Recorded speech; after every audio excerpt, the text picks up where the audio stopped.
Hello everyone, आप सभी का अपने YouTube चैनल लर्न विद प्रीति पर स्वागत है। दोस्तों, जैसा कि आप सभी को पता है कि हम अपने चैनल पे आपके लिए डेली न्यू करंट अफेयर की वीडियो लेकर आते रहते हैं, लेकिन अभी 1 महीने से हमारी वीडियोस नहीं आ पाई थी, लेकिन आज से आपको डेली करंट अफेयर की वीडियो इसी चैनल पे मिला करेगी। फ्रेंड्स, अगर आपको हमारी वीडियोस पसंद आती है और आप ऐसे ही और वीडियोस को देखना चाहते हैं तो प्लीज हमारी वीडियोस को लाइक और चैनल को सब्सक्राइब करना ना भूलें। तो चलिए शुरू करते हैं। हाल ही में किस मंत्रालय द्वारा 8 जुलाई 2022 को ताल कटोरा स्टेडियम नई दिल्ली में हरियाली महोत्सव का आयोजन किया जा रहा है? तो इसका आंसर है पर्यावरण मंत्रालय द्वारा। पर्यावरण मंत्रालय द्वारा दिल्ली के ताल कटोरा स्टेडियम में आजादी के अमृत महोत्सव के रूप में हरियाली महोत्सव का आयोजन किया जा रहा है। इस अवसर पर पेड़ पौधे लगाए जाएंगे और इस महोत्सव में हिस्से के रूप में पूरे देश में 75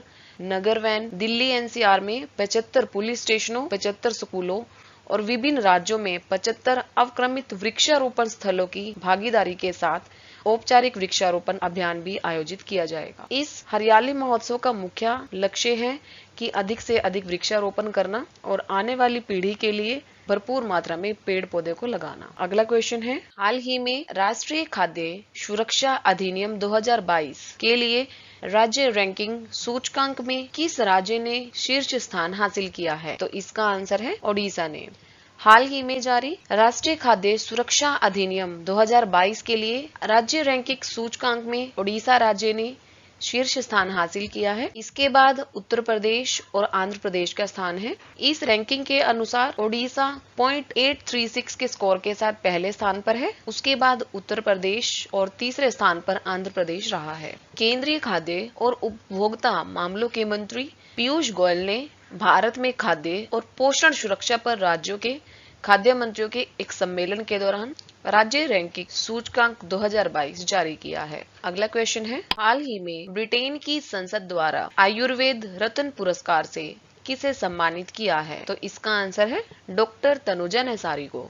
हाल ही में डॉक्टर तनुजा नेसारी को ब्रिटेन की संसद द्वारा आयुर्वेद रत्न पुरस्कार से सम्मानित किया गया है और डॉक्टर तनुजा नेसारी को यह पुरस्कार आयुर्वेद के प्रचार प्रसार में उनकी असाधारण सेवा के लिए सम्मानित किया गया है। ब्रिटेन के all party parliamentary group on Indian traditional sciences ने डॉक्टर तनुजा नेसारी को यह पुरस्कार प्रदान किया है और तनुजा नेसारी अखिल भारतीय आयुर्वेद संस्थान की निदेशक हैं।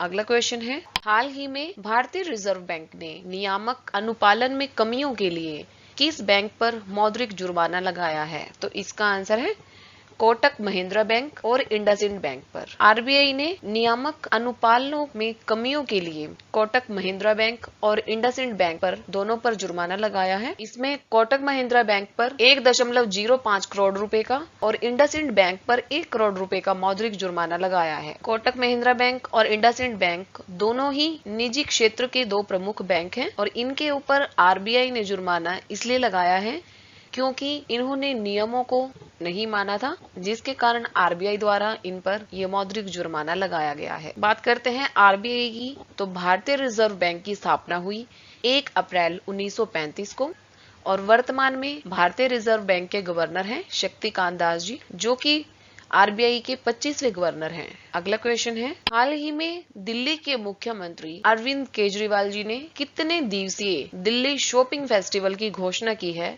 जो 28 जनवरी से आयोजित किया जाएगा? तो इसका आंसर है 30 दिवसीय। हाल ही में दिल्ली के मुख्यमंत्री जी द्वारा 30 दिवसीय दिल्ली शॉपिंग फेस्टिवल की घोषणा की है जो 28 जनवरी 2023 से आयोजित किया जाएगा। ये 28 जनवरी से शुरू होगा और 26 फरवरी 2022 तक आयोजित किया जाएगा। यह भारत का सबसे बड़ा शॉपिंग फेस्टिवल होगा। यह शहर की अर्थव्यवस्था को बढ़ावा देगा और साथ ही साथ स्थानीय पेशेवरों, व्यापारियों और विक्रेताओं की भी मदद करेगा। इससे रोजगार के भी बड़े अवसर पैदा होंगे। और दिल्ली के मुख्यमंत्री हैं अरविंद केजरीवाल जी और दिल्ली के उपराज्यपाल हैं विनय कुमार सक्सेना, जिन्होंने अनिल बैजल का स्थान लिया है। अगला क्वेश्चन है, 5 जुलाई 2022 को भारतीय विश्वविद्यालयों के संघ के अध्यक्ष के रूप में किन्हें नियुक्त किया गया है? तो इसका आंसर है सुरंजन दास को। हाल ही में सुरंजन दास को भारतीय विश्वविद्यालयों के संघ के अध्यक्ष के रूप में नियुक्त किया गया है और सुरंजन दास जी जादवपुर विश्वविद्यालय के कुलपति हैं,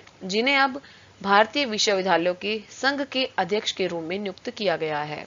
प्रोफेसर सुरंजन दास जी एसोसिएशन के 101वें अध्यक्ष होंगे और ये जी थिरुसागम का स्थान लेंगे और इनका कार्यकाल 1 जुलाई 2022 से 1 साल के लिए होगा। प्रोफेसर सुरंजन दास जी ने दक्षिण एशियाई इतिहास और राजनीति के विशेषज्ञ के रूप में भी ख्याति प्राप्त की है। अगला क्वेश्चन है, एयरवाड द्वारा किस ड्रोन बनाने वाली कंपनी को 2022 सर्वश्रेष्ठ ड्रोन संगठन स्टार्टअप श्रेणी से सम्मानित किया गया है?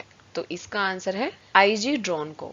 हाल ही में एयरवाड द्वारा आईजी ड्रोन कंपनी को सर्वश्रेष्ठ ड्रोन संगठन स्टार्टअप श्रेणी से सम्मानित किया गया है और आईजी ड्रोन कंपनी ये दिल्ली में ही स्थित है। एयरवाड्स पहला पैनोप्टिक वैश्विक पुरस्कार कार्यक्रम है जो ड्रोन के सकारात्मक उपयोग के लिए समर्पित है। आईजी ड्रोन को स्थानीय समुदायों की मदद करने, प्राकृतिक आपदाओं और संकटों के दौरान विभिन्न हितधारकों को प्रौद्योगिकी तक पहुंच प्रदान करने के लिए इस पुरस्कार के लिए चुना गया है। अगला क्वेश्चन है, हाल ही में स्वामी रामानुजाचार्य की प्रतिमा स्टैच्यू ऑफ पीस का अनावरण कहां पर किया गया है? तो इसका आंसर है श्रीनगर में।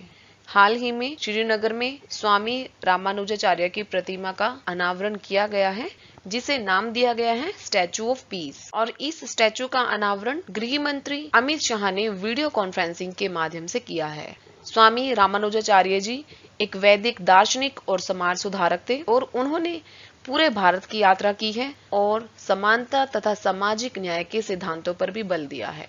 स्वामी रामानुजाचार्य जी ने ही भक्ति आंदोलन के संतों को प्रेरित किया था और उन्हीं के एक शिष्य रामानंद ने भक्ति आंदोलन की शुरुआत भी की थी। अगला क्वेश्चन है, हाल ही में भारत के किस लेफ्टिनेंट जनरल को दक्षिण सूडान में संयुक्त राष्ट्र मिशन में फोर्स कमांडर नियुक्त किया गया है? तो इसका आंसर है लेफ्टिनेंट जनरल मोहन सुब्रमण्यम को। लेफ्टिनेंट जनरल मोहन सुब्रमण्यम को हाल ही में दक्षिण सूडान में संयुक्त राष्ट्र मिशन में फोर्स कमांडर नियुक्त किया गया है और ये भारत के लेफ्टिनेंट जनरल शैलेश तिनिकर का स्थान लेंगे और इस नियुक्ति की घोषणा संयुक्त राष्ट्र के महासचिव एंटोनियो गुटेरेस ने की है। लेफ्टिनेंट जनरल मोहन सुब्रमण्यम को 36 वर्षों से अधिक समय तक भारतीय सेना के साथ एक विशिष्ट सैन्य कैरियर रहा है, जिन्हें अभी हाल में फोर्स कमांडर के रूप में नियुक्त किया गया है। संयुक्त राष्ट्र मिशन पूरे दक्षिण सूडान में जरूरतमंद लाखों लोगों तक मानवतावादी सहायता पहुंचाने के लिए काम करता है। अगला क्वेश्चन है, हाल ही में centre for monitoring Indian economy द्वारा जारी बेरोजगारी दर रिपोर्ट में कौन सा राज्य शीर्ष स्थान पर रहा है? तो इसका आंसर है हरियाणा। हाल ही में जारी centre for monitoring Indian economy द्वारा जारी बेरोजगारी दर रिपोर्ट में हरियाणा राज्य शीर्ष स्थान पर रहा है। इसके बाद राजस्थान, बिहार और जम्मू कश्मीर का स्थान है। Centre for monitoring Indian economy के प्रबंध निदेशक हैं महेश व्यास जी और हरियाणा के मुख्यमंत्री हैं मनोहर लाल खट्टर जी।